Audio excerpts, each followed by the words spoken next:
Alloh taolo aytadi: "Bandam, sen men uchun men xohlagandek bo'lgin, men ham sen uchun sen xohlagandek bo'laman. Senga nima foydali ekanini menga gapirma. Sen ham xohlaysan, men ham xohlayman. Agar sen men xohlagan ishda menga taslim bo'lsang, sen istagan ishingda men senga kifoya qilaman. Men aytganda qabul deyapti. Qolgan ishini meni zimmamga yuklab qo'y deyapti. Tushunarlimi? Tavakkal qildik bo'lmadi-yu desa, sen Alloh xohlaganda qilib bo'lmading shu ishda. Tavakkaldan avval sababini ham qilish kerak edi. Ana, sababni qilib turib tavakkal qiladi, Alloh aytganda qilib bo'lding shunda. Endi shu Alloh nima qiladi shunda senga?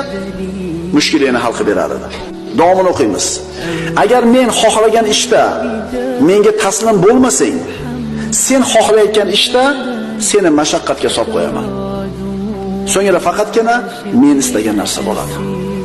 Go'zalligini qarang bu hadis qudusiydi.